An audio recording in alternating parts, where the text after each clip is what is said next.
It's the story of how we went from seeing people as just cogs in a giant machine to understanding the really complex human systems that actually make our organizations tick.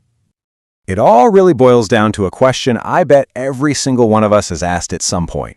Why is it that some jobs light you up, they make you feel energized and valued, while others just completely drain the life out of you? Well, it turns out that's not random. There's a whole science behind it. So, you're looking at two completely different worlds here. On the left, you've got the old school view, work as a machine, built for maximum efficiency, where workers are basically interchangeable parts. But on the right, that's the modern ideal, a human-centered place, where people are collaborative partners. And this huge shift, it didn't just happen on its own. It was pushed forward by a very specific field of study called organizational development. So what exactly is organizational development, or OD as we'll call it? You can think of it like a doctor's toolkit for a company's health. It's this whole field that uses behavioral science to make planned, systematic changes, all to make organizations work better, not just for the bottom line, but for the actual people doing the work. To really get what OD is all about, we have to go back to the very beginning, to its origin story.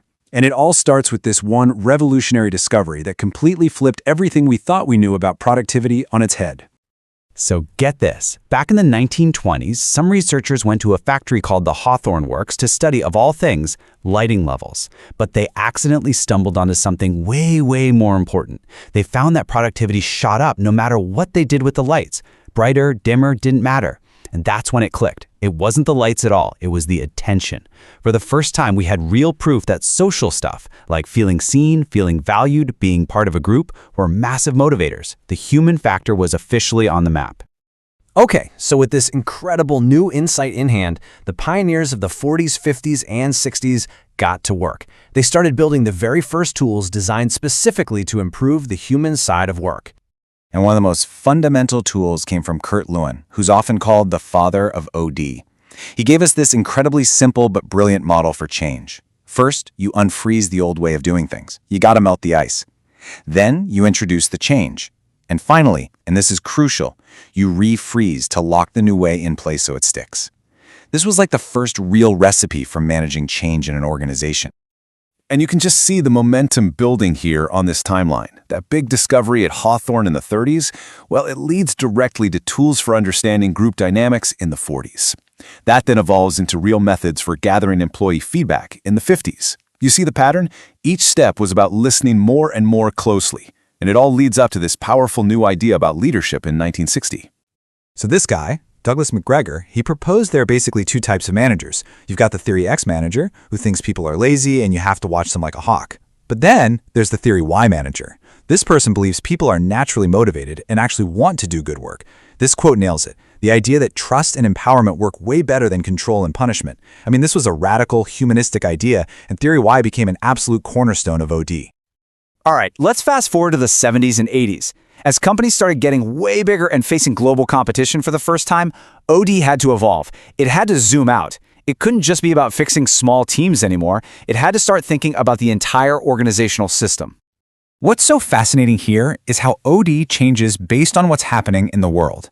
In the 70s, you had a lot of labor movements, so the focus shifted to quality of work life. Makes sense. Then in the 80s, boom, global competition hits hard, and the focus switches to total quality management.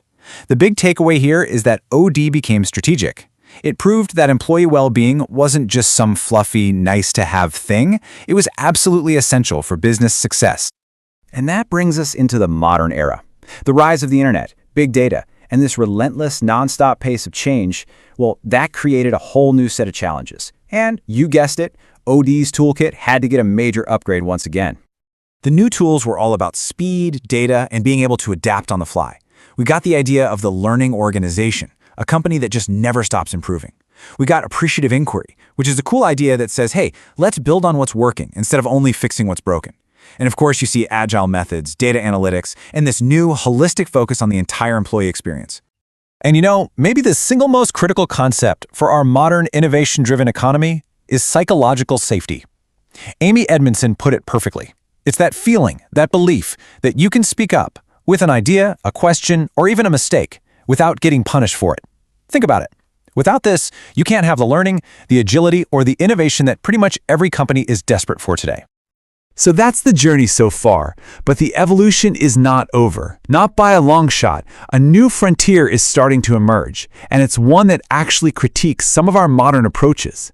It argues for a much, much deeper, more inclusive kind of listening.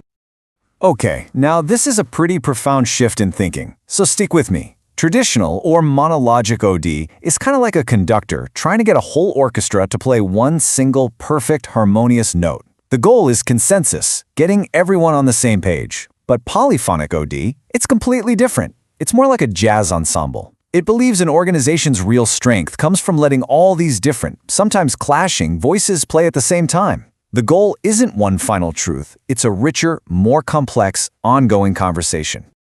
So what does all that theory actually look like in the real world? And what on earth could this number, over $13 million, possibly have to do with any of it? That number, that was the hidden price tag, the annual cost of a dysfunctional culture at New Mexico State University. It's the cost of burnout, of people quitting, of bad coordination, of all that wasted potential. Everything that happens when you don't listen to all the voices in the system. And it was uncovered using one of these new polyphonic OD methods. The method they used is called the Socioeconomic Approach to Management, or SEAM. And what's so incredibly powerful about it is that it translates all those soft cultural problems, the stuff that's usually so hard to pin down, into cold, hard numbers. It puts a dollar sign on the cost of not listening. It makes that invisible dysfunction visible in a language that leaders simply cannot ignore. And this brings us right back to where we started, doesn't it? The entire evolution of OD has really been a century-long quest to find better and better ways of listening. From those first researchers at Hawthorne to the number crunching of SEAM, the goal has always been to understand the real human experience of work. So the question I want to leave you with is this. What are the unspoken stories in your organization? And what might be the cost of not hearing them?